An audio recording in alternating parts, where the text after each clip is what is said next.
Avant d'ouvrir la Bible, je vous invite à la prière. Père, tu n'ignores rien de nos réticences, ni de nos résistances devant ta parole. Tu sais combien nous nous esquivons lorsque ton évangile se fait trop précis, comment nous interprétons lorsqu'il nous interpelle trop directement, combien nous oublions lorsqu'il se fait dérangeant. Et pourtant, nous revoici ce matin à l'écoute de ce que nous disent les Écritures. C'est pourquoi nous te prions que ton Esprit nous accorde un cœur ouvert et une intelligence accueillante à ton Évangile.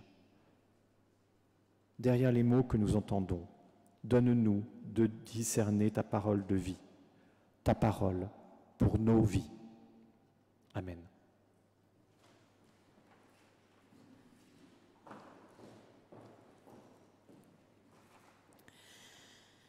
Le texte d'aujourd'hui est tiré du livre de Matthieu, au chapitre 2, les versets 1 à 12. Jésus étant né à Bethléem en Judée, au temps du roi Hérode, voici des mages d'Orient arrivèrent à Jérusalem et dirent : Où est le roi des Juifs qui vient de naître ? Car nous avons vu son étoile en Orient et nous sommes venus pour l'adorer. Le roi Hérode, ayant appris cela, fut troublé, et tout Jérusalem avec lui. Il assembla tous les principaux sacrificateurs et les scribes du peuple, et il s'informa auprès d'eux où devait naître le Christ. Ils lui dirent : À Bethléem en Judée, car voici ce qui a été écrit par le prophète. Toi, Bethléem, terre de Juda, tu n'es certes pas la moindre entre les principales villes de Juda, car de toi sortira un chef qui paîtra Israël, mon peuple. Alors Hérode fit appeler en secret les mages et s'enquit soigneusement auprès d'eux depuis combien de temps l'étoile brillait. Puis il les envoya à Bethléem en disant : Allez et prenez des informations exactes sur le petit enfant. Quand vous l'aurez trouvé, faites-le moi savoir, afin que j'aille aussi moi-même l'adorer. Après avoir entendu le roi, ils partirent. Et voici, l'étoile qu'ils avaient vue en Orient marchait devant eux, jusqu'à ce qu'étant arrivée au-dessus du lieu où était le petit enfant, elle s'arrêta. Quand ils aperçurent l'étoile, ils furent saisis d'une très grande joie. Ils entrèrent dans la maison, virent le petit enfant avec Marie, sa mère, se prosternèrent et l'adorèrent. Ils ouvrirent ensuite leur trésor et lui offrirent en présent de l'or, de l'encens et de la myrrhe. Puis, divinement avertis en songe de ne pas retourner vers Hérode, ils regagnèrent leur pays par un autre chemin.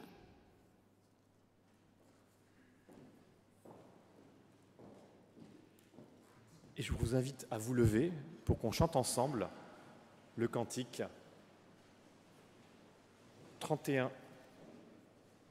22. Excusez-moi, 32, 22, c'est bien ça, au peuple fidèle.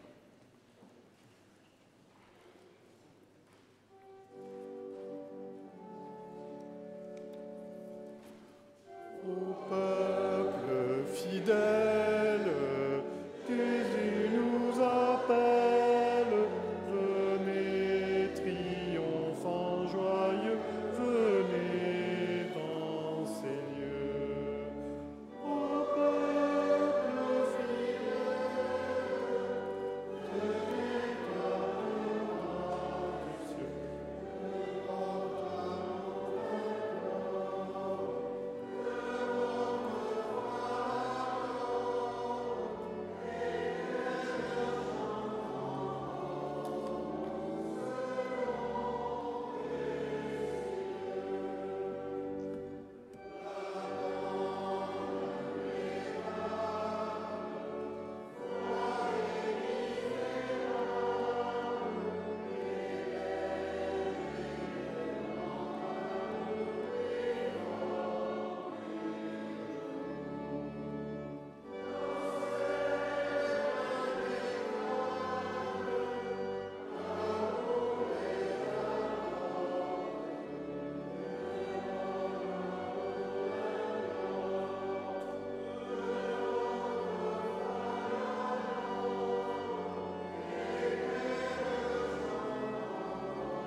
Alors, vous avez peut-être identifié qu'on est encore vraiment en plein dans le temps de Noël.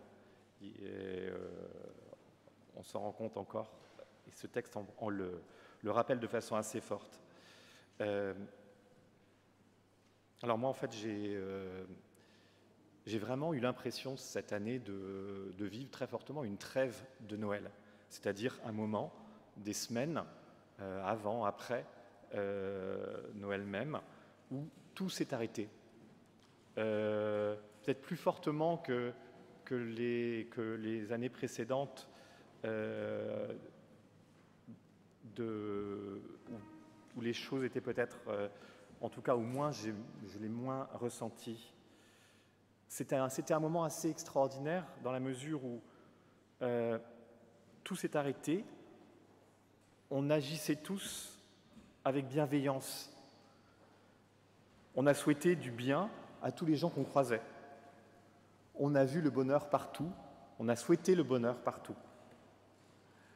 En fait, Noël, souvent, on dit c'est le temps où Dieu descend parmi les hommes. Et moi, j'ai eu l'impression qu'en fait, il y avait peut-être ce mouvement de Dieu qui descend, mais je vous suggère, est-ce que ce n'était pas aussi le moment où les hommes se sont rapprochés de Dieu ? Ce moment où on se rapproche, ce moment où on se rapproche les uns des autres et on cherche à faire bien, on cherche à faire le bien.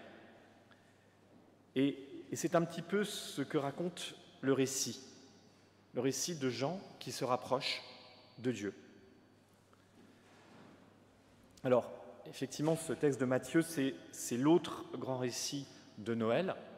Je pense qu'on a tous dans l'oreille la scène de Luc qu'on a entendue à nouveau et qu'on connaît, les anges, les bergers, l'hôtellerie, les tables, etc. Et il y a effectivement beaucoup de choses qui sont relativement similaires, en quelque sorte, dans les deux récits. Tout d'abord, les personnages principaux. D'un côté, les bergers, de l'autre, les mages. Alors les mages, ce sont effectivement des gens qui ont des connaissances, qui voient, qui comprennent, qui réfléchissent, qui interprètent. Mais ce ne sont pas forcément des personnes qui ont une très bonne réputation chez les Juifs du temps. On peut se méfier d'eux, du fait qu'ils se mettent à deviner des choses ou interpréter ou mal interpréter des éléments issus des différents astres, a fortiori des mages qui viennent d'Orient, donc géographiquement en marge également, par leur métier en marge, par leur origine en marge. Et les bergers également sont, dans la symbolique, également en marge du fonctionnement de la société. Non, ce ne sont pas des rois établis, reconnus, avec 3 chameaux, comme on a dans les Santons, vous vous rappelez. Et ce sont au contraire des personnes qui sont un peu à l'extérieur, qui sont ici les protagonistes. Un autre élément qui les rapproche, c'est que on a ce signe du ciel. D'un côté l'ange, les anges, de l'autre côté l'étoile. Et puis une autre chose également qui apparaît, ces deux textes sont pleins d'émotions. Rares sont les textes où les émotions des personnages soient autant soulignées. La peur, le trouble ou la joie. L'émotion est réelle, elle se transmet aussi par rapport à ces textes-là. Néanmoins, ce qui moi, m'a marqué à relire, à retravailler, à remâcher ce texte, c'est cette trajectoire des mages, la façon dont ils avancent au fur et à mesure. On les voit à Jérusalem pour arriver à Bethléem. Et cet épisode à Jérusalem, on peut trouver quand même assez étonnant, surprenant, d'aller voir le roi de Judée pour identifier où est le roi des Juifs qui vient de naître. Mais au fond, Est-ce que annoncer la bonne nouvelle à tout le monde, c'est pas aussi annoncer la bonne nouvelle à ceux pour qui ce n'est pas une bonne nouvelle, pour qui ça va être une trop grosse évolution, une trop grosse difficulté, en quelque sorte. Et puis au fond, ça ne change pas vraiment la trajectoire, puisque finalement, seuls les mages agissent.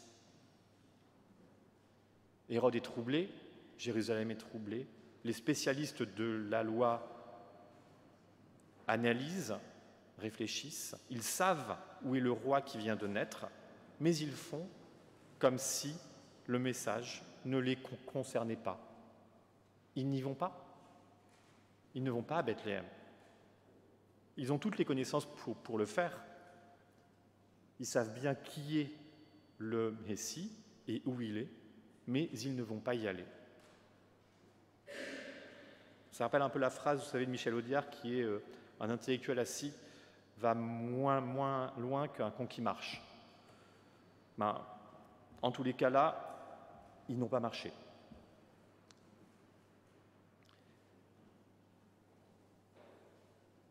Les spécialistes de la loi ont en quelque sorte agi ou péché par orgueil peut-être, orgueil de la connaissance, orgueil de la position.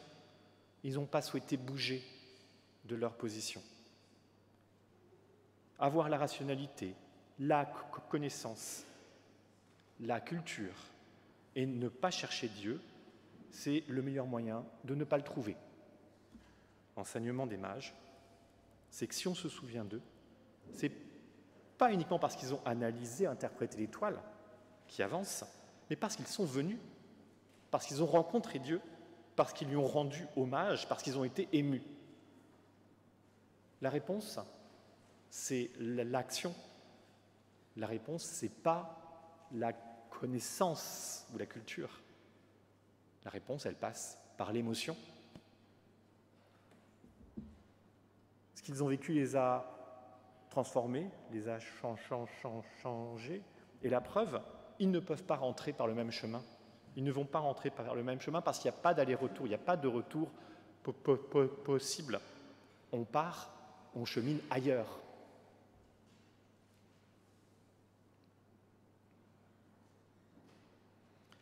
Je crois qu'on a souvent vu le rationnel, la rationalisation, comme une fin en soi, comme un aboutissement. On est pétri de cette culture scientifique ou d'un certain positivisme, suivant lequel tout ce qui n'est pas prouvé n'existe pas. Et le risque, ce serait de ne voir dans la Bible, dans la religion, qu'un recueil de philosophie, de pensées raisonnables, de rituels utiles et efficaces, mais pas forcément comme un signe qui nous sorte de nous-mêmes. On a tendance à réduire un texte comme celui-ci en disant c'est uniquement du symbolique, c'est la métaphore. On devrait évacuer ce texte parce qu'il est merveilleux et donc il deviendrait à ce moment-là du non valable parce que merveilleux, une sorte de récit pour enfants. En gros, on ne devrait pas prendre ça pour parole d'évangile. Et si on se laissait aller? Et si on se laissait aller à ce qui est dit? Une étoile qui bouge, un environnement qui nous envoie des messages. Un bébé miséreux dans un hangar pouilleux qui est effectivement le roi des Juifs.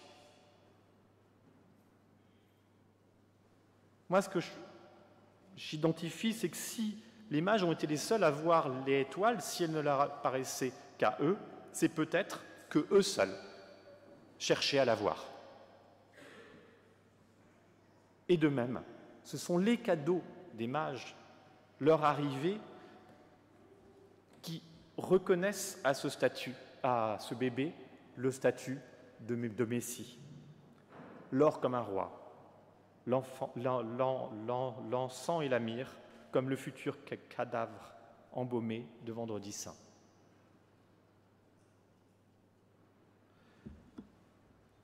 Ce texte nous avertit sur, en quelque sorte, l'orgueil de notre intelligence. Oui, on peut se comporter comme des spécialistes de la loi. Et ici, plus qu'ailleurs, parce que nous sommes rationnels, c'est notre fierté, on a placé notre esprit humain et rationnel très très haut, au risque de rester bloqué à cet étage-là. Et la valorisation de notre raison peut nous enfermer, peut nous empêcher de voir tous les signes qui ne seraient pas rationnels, qui ne sont pas prouvés. Qui pourrait imaginer que Dieu puisse nous avertir en songe, et pourtant peut-être qu'il le fait. Peut-être qu'il le fait. Alors, c'est notre regard qui doit chercher les signes, qui doit chercher Dieu, par notre esprit qui voudrait, au-delà de notre esprit qui voudrait tout comprendre ou tout analyser. Dieu s'adresse à nous par les intuitions, par les émotions, et pas uniquement par le langage rationnel. On ne maîtrise pas tout. La foi, ce n'est pas une affaire de raison. La raison, c'est juste un marchepied. Nos pas, nos chemins, nos hasards nous font rencontrer des événements et ils font avancer notre relation avec Dieu. À nous de suivre l'étoile, à nous d'interpréter les signes et de voir le merveilleux du monde. Accepter de se déplacer, accepter de se laisser déplacer. On parle souvent de croire en sa bonne étoile. Alors moi, je veux croire dans sa bonne étoile, à lui. Une étoile que je dois identifier et discerner dans tout le tohu-bohu du monde et du ciel. Une étoile qui m'aide à m'orienter, qui me fait avancer dans la bonne direction et surtout, qui me fait bouger. Alors comme on est toujours on n'est pas en retard pour les vœux, moi aussi je voudrais vous souhaiter mes vœux pour cette année. Alors j'ai pas envie de vous souhaiter une bonne année, j'ai envie de vous souhaiter une bonne route par rapport à tout le chemin que chacun nous avons à parcourir pour aller jusqu'à Dieu. Amen.